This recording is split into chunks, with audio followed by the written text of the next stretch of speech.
Hello दोस्तों, स्वागत है आपका एक बार फिर से आपके अपने YouTube channel global edge point पे। तो दोस्तों, आज की इस वीडियो में मैं आपको बताऊंगा central industrial security force CISF जिसको हम बोलते हैं। ठीक है, उसका एक नोटिस है और उसमें कुछ वैकेंसीज हैं, तो उन वैकेंसीज के बारे में डिटेल से मैं आपको बताऊंगा। तो वीडियो में बने रहिए और डिटेल्स में जानिए कि किस चीज़ की वैकेंसी आई हुई है और कितनी पोस्ट है। जो भी होगा पूरी नोटिफिकेशन हम पढ़ेंगे। ठीक है, तो रिक्रूटमेंट ऑफ कॉन्स्टेबल ड्राइवर। ठीक है, constable driver and constable driver come pump operator driver for fire service in CISF 2022 की नोटिफिकेशन है, जो 2023 में ये पूरी होनी है एग्जाम। ठीक है, date of submission of online application, online जो एप्लीकेशन है उनकी डेट देख लीजिए। 23/1/23 जनवरी से स्टार्ट होना है और 22/2 तक ये फॉर्म्स ऑनलाइन भरे जाएंगे। क्लोजिंग डेट 22/2 है। ठीक है, रात को 11 बजे। ठीक है, तो देखिए आगे देखिए, online application are invited from eligible male Indian citizen. Male के लिए है ये, इंडियन होना चाहिए, इसके लिए ये भी मेन है। टेम्परेरी पोस्ट है ये, constable driver and constable driver come pump operator driver for fire service. Fire service के लिए ड्राइवर, ठीक है, उस चीज के लिए है। सिक्योरिटी और पे लेवल देखिए, पे लेवल क्या है, पे लेवल इज 3 इन पे मैट्रिक्स। ये देखिए 21,700 से 69,100 रुपये। ठीक है, 69,100। तो मिनिमम ये है और मैक्सिमम यहाँ तक आप जा सकते हो। मतलब ये बेसिक बेसिक पे होगी आपकी। ठीक है, मैं इसका कलर चेंज करके एक बार इसको आपको 21,700 रुपये क्या होगी, बेसिक पे होगी। इसके ऊपर जो भी अलाउंस वगैरह होते हैं वो लगेंगे, इसके ऊपर लगेंगे। ठीक है, तो ये चीज आप नोट कर लीजिए और आगे चलते हैं। The plus usual admission allowance, मतलब और जो भी अलाउंस हो गए वो सारे सेंट्रल गवर्नमेंट के वो इसमें जुड़ेंगे, टाइम टू टाइम ऐड होते रहेंगे। On the appointment CISF act central civil rules application they shall be pensionary benefits. ठीक है, तो ये चीज थी। और उसके बाद देखिए इसमें आगे क्या दे रखा है। एनपीएस में ये काउंट होगा, नेशनल पेंशन सिस्टम, क्योंकि आपको पता है ओल्ड पेंशन सिस्टम जो था वो 2004 1 जनवरी 2004 से के बाद बंद है। तो ये चीज एनपीएस में काउंट होगी। और इसमें फिजिकल स्टैंडर्ड टेस्ट पीएसटी जिसको हम बोलते हैं वो भी होएगा। Physical standard test, physical efficiency test PET, documentation documents check होंगे। ट्रेड टेस्ट होगा, किस ट्रेड में है, मतलब ड्राइवर है तो ड्राइवर का टेस्ट होगा, कहने का मतलब ये है। रिटन एग्जामिनेशन होगा अंडर ओएमआर बेस्ड या फिर कंप्यूटर बेस्ड टेस्ट, या तो कंप्यूटर होगा या ऑनलाइन होगा, जो भी मतलब ओएमआर बेस्ड होगा। ओएमआर बेस्ड मतलब ऑप्शन टाइप्स क्वेश्चन आएंगे। एंड मेडिकल एग्जाम, और मेडिकल एग्जाम होना है, मेडिकल चेकअप होना है। ठीक है, वो नॉर्मल होता है, कुछ खास बात नहीं। शेरियन feature of the requirement are as under. और ये कुछ और खास बातें हैं, ये आप नीचे पढ़ेंगे अभी। तो देखिए पहली क्या है कि the candidate should submit only one application and they will be eligible for both constable driver और ये जो दूसरा था कॉन्स्टेबल कम पंप ऑपरेटर वाला। ठीक है, तो दोनों के लिए आपको सिर्फ एक ही एप्लीकेशन भरनी है। ये नहीं कि दोनों के लिए अलग अलग फॉर्म भी भरा जाए, वो नहीं है, एक ही भरना है आपको। Given first and second preference देनी होगी। जब भी आप इसमें फॉर्म भरोगे तो आपको प्रेफरेंस देनी होगी, आप पहले क्या चूज करते हो। मतलब अगर आपका सिलेक्शन होता है तो आप पहले ड्राइवर लगना चाहोगे या कांस्टेबल कम जो पंप ऑपरेटर वो लगना चाहोगे, तो वो उसमें प्रेफरेंस होगी, वो आप जो चूज करना चाहो आप चूज करते हो। ऑनलाइन मोड से टेस्ट होगा, फिजिकल स्टैंडर्ड टेस्ट होगा, फिजिकल एलिजिबल ये मैं आपको बता चुका हूँ ऊपर। ये सारी ओएमआर बेस्ड टेस्ट होना है। वेरिफिकेशन ऑफ और verification of required eligibility candidates document of return examination, ये सब कुछ मैं आपको बता चुका हूँ। ठीक है, admit card of any stage of examination will not be sent by post. Admit card by post नहीं आएंगे। ठीक है, ये नोट कर लीजिए। Facility for the admit card will provide CISF की जो वेबसाइट है ये, इसके ऊपर आएंगे admit card, online admit card आएंगे। कहने का मतलब ये है, ये नहीं कि बाई पोस्ट आए। ठीक है, तो ये चीज़ आप इसको नोट कर लीजिएगा, जब भी आएंगे उसके लिए आपको वीडियो मिल जाएगी। 10% vacancies are reserve for ex serviceman. Ex serviceman के लिए 10% रिजर्वेशन है इसमें। उसके बाद आते हैं नेशनलिटी एंड सिटीजनशिप, ये मस्ट बी इंडियन होना चाहिए। ठीक है, और उसके बाद वैकेंसीज के बारे में बात करेंगे। वैकेंसीज ये देखिए, category wise vacancies of constable और जो ये है कांस्टेबल ड्राइवर कम पंप ऑपरेटर RH, ठीक है। तो कांस्टेबल ड्राइवर डायरेक्ट के लिए क्या है, UR के लिए 76, SC के लिए 27, ST के लिए 13, जो वैकेंसीज है, पोस्ट कितनी खाली है, वैकेंट है, OBC के लिए 49, EWS कैटेगरी के लिए 18, टोटल ये 183 होगी, जिसमें ESM के लिए 18 रिजर्व होंगी, ठीक है।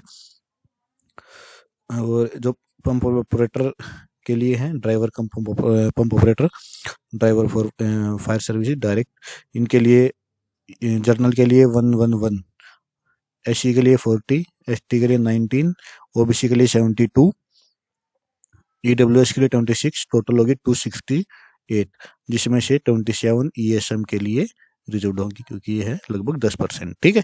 तो ये और नीचे इनका टोटल दे रखा है, आप इसको भी देख सकते हो। तो ये बता रखा है एब्रीवेशन, मतलब जहाँ UR लिखा हुआ है, SC लिखा हुआ है, किस चीज़ के लिए है, तो आपको पता ही है। और नंबर ऑफ वैकेंसीज टेंटेटिव, ये टेंटेटिव हैं, ये इंक्रीज भी हो सकती हैं और डिक्रीज भी हो सकती हैं, मोस्टली ये सेम ही रहती हैं, लेकिन ये लिखना जरूरी होता है, क्या पता, ताकि ये कोर्ट केसेज से बचने के लिए होता है मेनली, ठीक है। तो आप इतनी तो मान के चलिए, कभी ये घटने के चांसेस बहुत ही रेयर है। आगे चलते हैं। द पोस्ट आर कम, ये कुछ नहीं है, अपॉइंटमेंट आर लायबल सर्व, कहीं भी ये जॉब करवा सकते हैं, मतलब इंडियन टेरिटरी और अबॉर्ड में। ये रिजर्वेशन कैटेगरी पर एक्सटेंड गवर्नमेंट ऑर्डर्स, ये उसके बाद आधार कार्ड वगैरह जो आपकी आइडेंटिटी है वो सब कुछ आपके पास होना चाहिए, और बायोमेट्रिक होगी। Further biometric data of candidate will be recorded during the first stage of recruitment, जो पहला टेस्ट होगा उसके टाइम आपकी जो बायोमेट्रिक होगी, ठीक है, तो वो डाटा सब कुछ रिकॉर्ड किया जाएगा। Candidate should bring all the document, driving license, caste certificate and other testimonials in original। PST और PET के टाइम पे ये सब आपको सब कुछ लेके जाना पड़ेगा, ओरिजिनल लेके जाना, डॉक्यूमेंटेशन होगा, ट्रेड टेस्ट के टाइम पे भी प्रॉपर चेकिंग ऑफ सिक्योरिटी, ठीक है, ये सब कुछ आपको ओरिजिनल ही चेक करवाना होगा वहाँ पर, ठीक है। और ये सब कुछ आपको सही पढ़ना है जब भी फॉर्म भरोगे आप, कास्ट सर्टिफिकेट सब कुछ सेम होना चाहिए, name candidate, father name, locality जो भी है सब कुछ अच्छे से। इस चीज़ में कोई गलती बहुत ही रेयर करता है, क्योंकि सभी को जॉब लेनी होती है, सभी को पता है अगर ये गलत हो गया तो जॉब मिलने में बहुत मुश्किल हो जाती है। ESM candidate not available, vacancies will be filled. अगर ESM कैंडिडेट नहीं होते हैं, मान लो 10% जो है, तो जो नॉन ESM है उनके लिए उनसे ही भरी जाएंगे वैकेंसी, ठीक है। तो यहाँ तक था ये। उसके अब दोस्तों हम आते हैं फोर्थ जो है साइलेंट फीचर्स। इसमें देखिए ऑनलाइन मोड से ही होगा, CISF की जो वेबसाइट है उस पर, और एडमिट कार्ड भी ऑनलाइन आएंगे, ये तीनों स्टेजेज होंगी। उसके बाद मेडिकल एग्जामिनेशन के लिए है, ये कंप्यूटर बेस्ड एग्जामिनेशन जो भी है, ठीक है। तो ये चीज़ें ये मैं आपको ऊपर बता चुका हूँ, इसमें कुछ खास बात नहीं है ऐसी। उसके बाद एलिजिबिलिटी क्राइटेरिया, ये जरूर देखना है। Age criteria, age between 21 to 27, ठीक है, 21 से 27 साल के बीच में एज होनी चाहिए। और क्लोजिंग डेट पर ये जैसे इस डेट के ऊपर आपकी for the candidate of north east region के लिए 22/2/23 तक, ये मतलब एज इनके बीच में होनी चाहिए, कहने का मतलब इसमें यही आता है।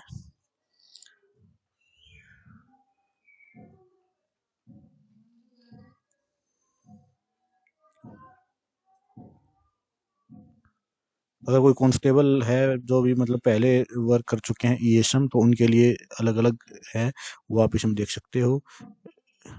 5 साल का जो ये अलग चीज है, जो भी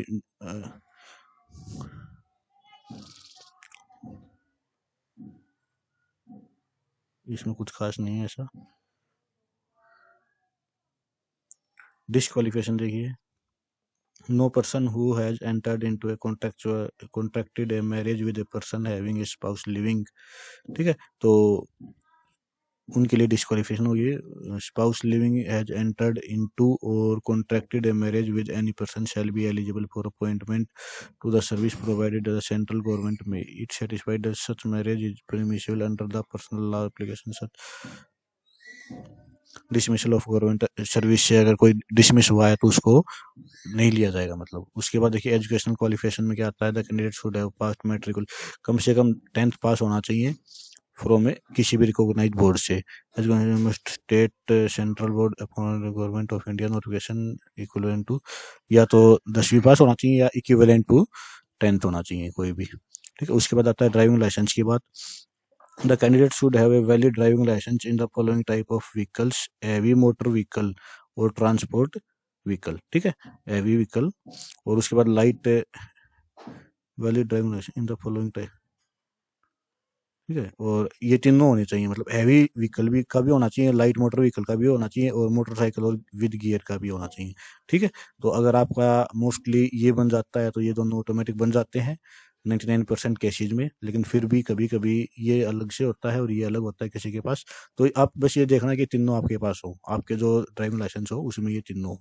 ठीक है, उसके बाद देखते हैं attention it on the following coach motor vehicles. ये कुछ केसेज दे रखे हैं कि ये कब बनते हैं। तो 18 साल से कम एज में ड्राइविंग लाइसेंस नहीं बनता, और जो ट्रांसपोर्ट व्हीकल का है वो 20 साल से कम की एज में नहीं बनता। तो वो चीज़ें दे रखी हैं इसमें, ये आपको पता ही होगा। उसके बाद देखिए एक्सपीरियंस की बात आती है। अब experience, 3 year experience of driving heavy motor vehicle और ट्रांसपोर्ट और लाइट मोटर व्हीकल एंड, मतलब 3 साल का एक्सपीरियंस होना चाहिए। मतलब आपका अगर 20 की एज में बना है तो आपकी एज 23 तो होनी ही चाहिए, क्योंकि उससे कम का तो फिर एक्सपीरियंस नहीं बना। The experience of about driving calculated from the date of issuance of the respective licence. Licence की डेट, अगर आपकी लाइसेंस की डेट 1/1/2020 है तो आप 1/1/2023 को उसके लिए एलिजिबल हो, क्योंकि आपको 3 साल हो गए। ठीक है, इस टाइप से अगर आपको देखना चाहो, और इस तारीख को आपका ये जो 3 साल का सर्विस, 3 साल के जो टाइम पीरियड है वो पूरा होना चाहिए इस डेट को। उसके बाद चलते हैं हम आगे, फिजिकल स्टैंडर्ड्स के बारे में अब देखेंगे इसमें। For general SC OBC candidate except those in B, इनको बी को छोड़कर, तो सभी की हाइट ये होनी चाहिए 167 सेंटीमीटर मिनिमम, 80 सेंटीमीटर चेस्ट की बात कर रहे हैं अब हम, 80 सेंटीमीटर विद मिनिमम एक्सपेंशन होने के बाद ये 5 सेंटीमीटर और होनी चाहिए, तो 80 से 85 हम इसको बोल सकते हैं। ठीक है, रिलैक्स्ड जिनको वो दी गई है, तो ये जो है गोरखाज, डोगरा, मराठाज, इनको रिलैक्सेशन दिया गया है, वो आप इसमें देख सकते हो। और इसमें भी इन जो स्टेट्स के हैं उनको रिलैक्सेशन दिया गया है, सिक्किम, नागालैंड, अरुणाचल प्रदेश, मणिपुर, त्रिपुरा, मिजोरम, मेघालय, असम, हिमाचल प्रदेश, जम्मू एंड कश्मीर, तो 160 सेंटीमीटर, और जो चेस्ट है उसमें भी 78 to 83। ठीक है, ये चीज़ आप देख लीजिए। अभी आगे देखते हैं, आगे इसमें यहाँ कुछ नहीं है ऐसा कुछ खास। तो यहाँ देखिए स्टूल ट्राइब से हैं उनके लिए अलग है, 160 सेंटीमीटर हाइट होनी चाहिए और 76 to 81 उनकी चेस्ट का। ESM alive total expansion relaxation in physical standard, however their physical standard will be measured and recorded in document. तो ESM जो है, ESM जो कैंडिडेट होंगे उनको टोटल रिलैक्सेशन दिया हुआ है। ठीक है, तो ये चीज़ आप इसमें नोट कर लीजिए। उसके बाद चलते हैं हम मेडिकल स्टैंडर्ड्स पर। ये देखिए मेडिकल स्टैंडर्ड्स, तो द सॉर्ट कैंडिडेट में medically examined by the medical board से इनका एग्जामिन हुआ, और will be conducted on terms uniform requirement medical, वो फिट होने चाहिए, मेडिकली फिट होना चाहिए। इसमें कुछ खास नहीं है, आपकी आंख, नाक, कान वगैरह जो भी चेक होना है वो सब कुछ आपको फिट मिल ही जाएगा। वेट के लिए दे रखा है एज पर मेडिकल, वेट भी recorded at the time of measurement, ये वेट आपका रिकॉर्ड किया जाएगा। ठीक है, तो आप कंट्रोल होना चाहिए। The candidate must not have नोक नीज नहीं होनी चाहिए, फ्लैट फुट नहीं होने चाहिए, और नोक नीज मतलब घुटने पीटने नहीं चाहिए, आप एक एक दूसरे के मतलब टच नहीं होने चाहिए बिल्कुल भी। ठीक है, आई साइट देखिए, आई साइट के लिए बेटर आई N6 और worse eye N6, visual acuity unaided near vision, और uncorrected vision better eye 6/C, worse eye 6/C, ये जो भी है आप इनको देख सकते हो। ये दे रखे हैं, कोई भी कलर ब्लाइंडनेस वगैरह नहीं होना चाहिए, वो चीज़ें इसमें है। टैटूज टैटूज बनवाने नहीं चाहिए वैसे तो, लेकिन यहाँ देखिए कंटेंट नेम वगैरह, सिंबल वगैरह as followed in Indian army are to be permitted, ये परमिट किए गए हैं। Location, tattoos marked on trade in site on the body like inner aspects of the left. ये कुछ जगह होती हैं, आप उनको देख के पूछ सकते हो किसी से। Must be less than 1/4 of the particular part, ठीक है। एल्बो और हैंड ऑफ द बॉडी, ये कुछ कलाई से थोड़ी ही नीचे की जगह इतने छोड़कर, और टैटू ये वैलिड वगैरह होते हैं, वो आप किसी से कंफर्म कर सकते हो। Eligibility criteria, ex serviceman candidate, x serviceman के लिए एलिजिबिलिटी वो ऊपर आ चुकी है ये सब के लिए, इसमें कुछ ऐसा खास नहीं है। ये नीचे चलते हैं, देखिए अभी एज एज के लिए बता चुका हूँ आपको। ये सम के लिए है सब कुछ जो अभी आएगा। इसमें रिलैक्सेशन वगैरह होती है इनकी। Matriculation first class certificate air force से होना चाहिए, नेवी से, और copy of discharge certificate at time of PST trade test, ठीक है। तो करेक्टर और डिस्चार्ज ऑन डिस्चार्ज ये चीज़ है, ये ईएसएम के लिए है मेनली। उनको पता ही है कि उनके पास क्या क्या डॉक्यूमेंट होते हैं, वो सभी आपने दिखा सकते हैं वो, ठीक है। तो अप्लाई करने का तरीका ये देख लीजिए। सीआईएसएफ की जो साइट है उसके ऊपर जाना है, annexure 1 and 2 on this notification. ये देखिए, चंडीगढ़, हरियाणा, हिमाचल प्रदेश, जम्मू कश्मीर, लद्दाख, ये नेम ऑफ द स्टेट और यूटीज। सेक्टर कौन सा है, नॉर्थन सेक्टर है ये। तो name of the application receiving centre with DIG CISF north zone headquarter CISF campus post, ये इनका एड्रेस है, ठीक है। और दिल्ली, उत्तर प्रदेश, उत्तराखंड, एनसीआर सेक्टर बोलते हैं जिसको, तो उनके लिए ये दे रखा है। ये चीज़ें देख सकते हो आप, अलग हर स्टेट का अलग अलग है, मतलब देख सकते हो कि किस रीजन में कौन सा स्टेट आता है। क्लोजिंग डेट आपको मैंने बताई दी, 22 फरवरी। और अपलोडिंग ऑफ फोटोग्राफ अपलोड होगा, डेट ऑफ द, और 3 महीने से पुरानी डेट जो फोटो है वो नहीं होनी चाहिए। उसके जेपीजी फॉर्मेट में होनी चाहिए, कि केबी दे रखे हैं 20 KB से 50 KB तक की फोटो ही लगेगी इस पे, हाइट वगैरह। और date printed on photograph will be rejected. Applications without the date printed on the photograph will be rejected.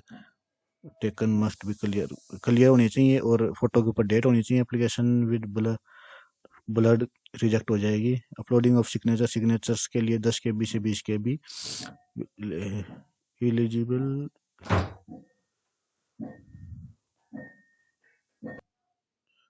तो जो सिग्नेचर्स हैं वो भी क्लियर होने चाहिए, वरना आपका फॉर्म रिजेक्ट हो जाएगा। अपलोडिंग ऑफ डॉक्यूमेंट्स अपलोड जो करने हैं वो भी स्कैन कॉपीज होनी चाहिए, और 1 MB से ज़्यादा नहीं होनी चाहिए, ठीक है। तो ये चीज़ें हैं इसमें, इन चीज़ों का आपको ध्यान रखना है। और फर्स्ट और सेकंड प्रेफरेंस उसमें भरी जाएगी कौन सी पोस्ट के लिए। जैसे आपने फर्स्ट पे अगर ये भर दिया तो सेकंड पे ये, और फर्स्ट पे ये भर दिया तो सेकंड पे ये ऑटोमेटिक आ जाएगा, जो भी है।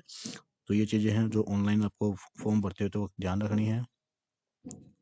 बिफोर द क्लोजिंग डेट से पहले आपको फॉर्म भरना ही होगा, वरना आपका हो नहीं पाएगा। एप्लीकेशन फ़ी के बारे में अब हम बात करेंगे। एप्लीकेशन फ़ी तो 100 रुपये का जो फीस है वो लगनी है इसमें। और किसके लिए, UR EWS और OBC के लिए will be charge. SC ST ESM are exempted for payment of application fee, उनके लिए एग्जाम्प्ट है, ठीक है। Fees can be paid online में, ऑनलाइन पे की जा सकती है फीस। और डेट्स, इस डेट से पहले आपकी फ़ीस हो जानी चाहिए। उसके बाद इसमें कुछ ऐसा नहीं है। एडमिशन्स एग्जामिनेशन, तो ये भी टेस्ट वगैरह के है इसमें। सारे डॉक्यूमेंट आपके पास होना चाहिए। रिक्रूटमेंट प्रोसेस क्या है, हाइट हाइट होगी पहले, हाइट चेक होगी, फिजिकल स्टडी टेस्ट होगा, physical efficiency test, documentation, trade, all the use application are provisionally accepted found order to be roll number. First stage recruitment, ठीक है। जो एलिजिबल होंगे उनको फर्स्ट स्टेज के लिए फिजिकल स्टैंडर्ड टेस्ट होगा। और जो फिजिकल स्टैंडर्ड टेस्ट में नहीं होगा उनको बाहर निकाल दिया जाएगा, सिंपल सी बात है। एग्जामिनेशन, उसके बाद एग्जाम होगा। फिजिकल एफिशिएंसी टेस्ट, इसमें फिजिकल एफिशिएंसी टेस्ट में क्या होगा, 800 मीटर की जो रन है वो 800 मीटर की race in 3 minute 15 second. Long jump 11 feet, 3 chance दिए जाएंगे आपको, 11 फीट का लॉन्ग जंप लगाना है। High jump 3 feet 6 inch, 3 feet 6 inch. तो आपको 3 चांस में 3 फीट 6 इंच का एक जंप लगा के दिखाना है, ठीक है। तो ये है फिजिकल एफिशिएंसी। उसके बाद note appeal of PAT, there is no appeal in PAT. अगर एक बार बाहर हो गए तो दोबारा मौका नहीं मिलेगा। No candidate will be allowed provisionally documents के लिए। डॉक्यूमेंट आपको सभी ओरिजिनल लेके जाने हैं। जो डॉक्यूमेंट आपको बताई दिए हैं, education qualification, date of birth के लिए वैलिड जो आपका ड्राइविंग लाइसेंस है, कास्ट सर्टिफिकेट, और जो भी अगर आपने किसी चीज़ की रिलैक्सेशन ली है एज में, हाइट में, जो भी, तो उस चीज़ का आपको डॉक्यूमेंट दिखाना पड़ेगा। डिस्चार्ज सर्टिफिकेट ईएसएम के लिए, ठीक है। तो ये सारी चीज़ें आपको लेके जानी होंगी, ओरिजिनल ओरिजिनल रूप में लेके जानी होंगी।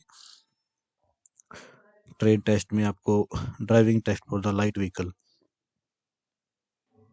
लाइट व्हीकल के 50 टोटल मार्क्स हैं, क्वालिफाइंग 25, हैवी व्हीकल के लिए 50 में से 25 लेने हैं मिनिमम। ये क्वालिफाइंग हो जाओगे आप इसमें। प्रैक्टिकल मोटर माइनर रिपेयर के लिए 30 में से आपको 15 लेने हैं, ठीक है। तो ये आपको सिर्फ क्वालिफाई करना है। अगर आपके 50 में से 25 मार्क्स भी आते हैं तो भी आप इसके लिए एलिजिबल हो जाओगे। ये नहीं कि 50 में आपको 49 लेने हैं, ठीक है। तो ये चीज़ आपको ध्यान रखनी है। रिटन टेस्ट होगा, written test, call for examination, इनमें जो पास हो जाता है उनको एग्जाम के लिए बुलाया जाएगा। जर्नल अवेयरेंस, और इसमें knowledge, general awareness, general knowledge, knowledge of elementary mathematics, analytic aptitude, ability to observe this patterns, ये सिलेबस है इसमें। तो ये चीज़ आप देख सकते हो इसमें। टेस्ट विल बी 100 नंबर का होगा, 100 क्वेश्चन आएंगे, मल्टीपल चॉइस क्वेश्चन होंगे, ठीक है। 2 घंटे का टेस्ट होगा। No there will be no negative marking, कोई नेगेटिव मार्किंग नहीं होगी, ठीक है। तो बहुत अच्छी बात है ये एग्जाम। उसके बाद फाइनल मेरिट लिस्ट लगेगी, ठीक है। और टाई केसेज में आपको पता है कि पहले एज को प्रेफरेंस दिया जाएगा, referring to the age candidate, still, height वगैरह, उसके बाद ये चेक किए जाएंगे, ठीक है। अगर किसी का मतलब सेम मार्क्स वगैरह होते हैं जो भी, तो इन चीज़ पे आपको प्रेफरेंस दी जाएगी। मेडिकल एग्जामिनेशन के लिए ये आपको बता रखा है कि सब कुछ फिट होना चाहिए, और टेम्परेरी अनफिट नहीं होना चाहिए, कोई भी टेम्परेरी अनफिट भी नहीं होना चाहिए।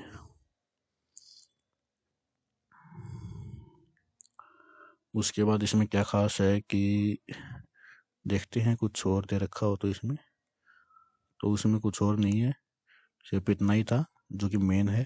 तो आई थिंक आप लोगों को ये वीडियो पसंद आई होगी, सारी डिटेल्स आपको इस फॉर्म से रिलेटेड मिल गई होगी। तो दोस्तों एक काम कर देना, इस वीडियो को प्लीज़ लाइक कर दीजिए, ठीक है, और चैनल को सब्सक्राइब कर लीजिए। चैनल को सब्सक्राइब कर लीजिए, एक बेल आइकन है इसमें, वो भी प्रेस कर दीजिए, ताकि जो भी नई वीडियो आए उसको आप जल्दी से जल्दी उसका पता चल जाए और आप इस वीडियो को देख पाए। तो अभी इस वीडियो को करते हैं समाप्त। थैंक यू, जय हिंद, जय भारत।